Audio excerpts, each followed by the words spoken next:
Hey there, welcome to my channel. Today, we will be discussing a day in history, April 27, 1865. The American Civil War had just ended. Thousands of soldiers, finally free, were on their way home. They boarded the steamboat Sultana with smiles and songs. But within hours, celebration turned into the deadliest maritime disaster in U.S. history, even deadlier than Titanic. Our story begins at the end of the Civil War. The conflict had raged for 8 long years, leaving a nation divided and broken. But now peace had finally been declared and the enslaved were freed. Across the South, African Americans celebrated their newfound liberty with joyous gatherings and parades. But for many Union soldiers, the desire to reunite with loved ones back home burned brighter than any other emotion. As the war's final echoes faded away, thousands of weary troops began their journey north. Among them were General Frederick Steele's troops, stationed in New Orleans, Louisiana. Their service was done, and their spirits were high. Now they craved only rest and reunion. But reaching their destinations would require a perilous crossing of the Mississippi River. Enter the SS Sultana, a veteran paddle steamer that plied the Mississippi. Originally christened the City of Alton, the ship had been renamed and refitted as a transport during the war.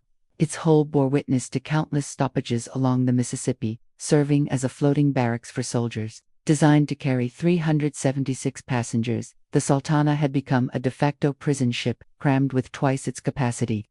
On April, under the command of Captain John A. Fry, the Sultana arrived in New Orleans to embark on what would be her final voyage. At 10 o'clock that morning, the troops began boarding the ship, but the scene that unfolded was far from orderly. It was pandemonium. Enlisted men, officers, black and white alike, surged toward the waiting vessel.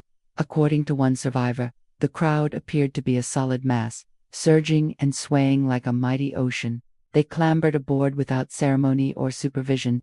For many, this was their first taste of freedom since the war began, and they wasted no time celebrating.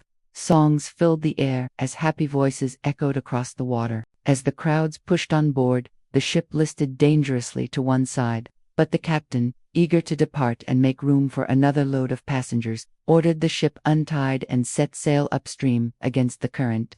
The orders given, the ship pulled away from the shore. Many soldiers, still on land, reached out to grab the ladder, only to have their fingers slip off the rungs.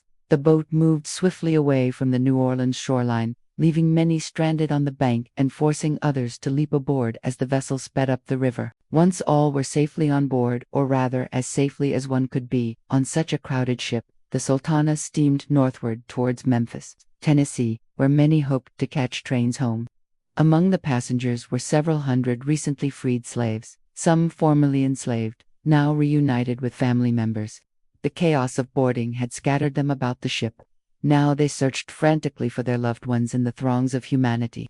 Others strolled leisurely about the deck, enjoying the rare moments of peace and quiet. Some sat in small boats in the water beneath the ship, hoping for a calmer ride than the overcrowded decks offered. All in all, approximately 2,100 passengers squeezed onto the Sultan, nearly 6 times the number she was built to carry. It is believed that around 1,200 soldiers occupied the main deck, while the remaining passengers were below deck in the cramped steerage. There was little room to move, much less sit. To make matters worse, food and supplies were in short order, though some passengers reported that watermelon, bread and coffee were distributed. Whether this was standard practice or simply an effort to quiet the crowd, it is unclear.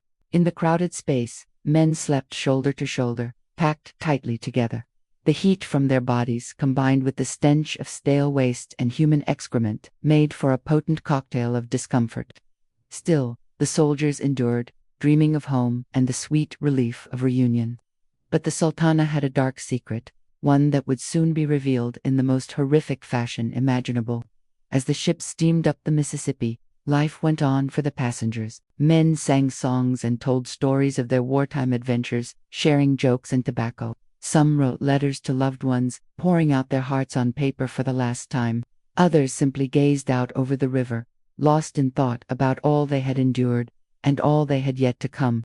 At 2 a.m., as the moon hung heavy in the night sky, a sudden explosion rocked the ship. Flames erupted, quickly engulfing the wooden vessel.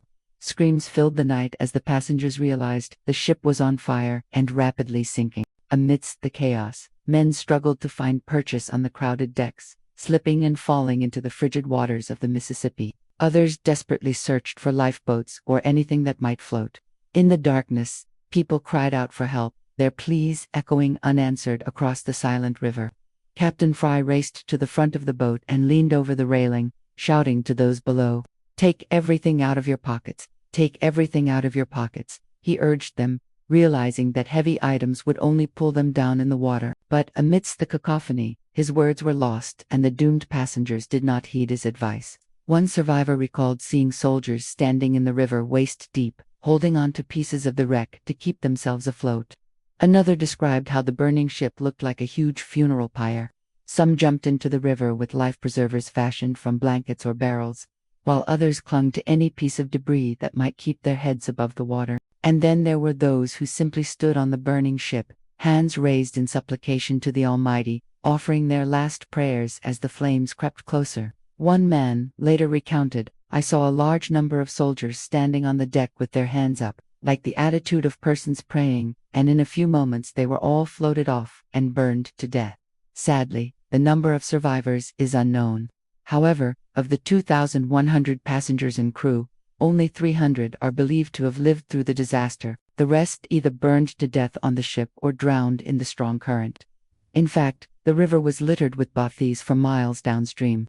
One survivor estimated that some distance below the wreck, there were 1,000 or more dead soldiers and citizens.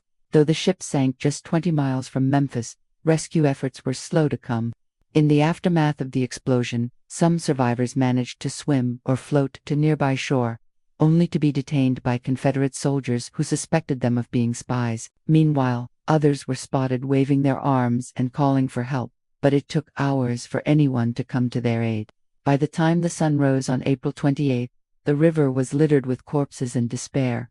Aboard the Sultana, an untold number of lives were snuffed out in an instant, their dreams of reunion and second chances taken from them in the blink of an eye. What caused the deadly explosion? Overloading for profit.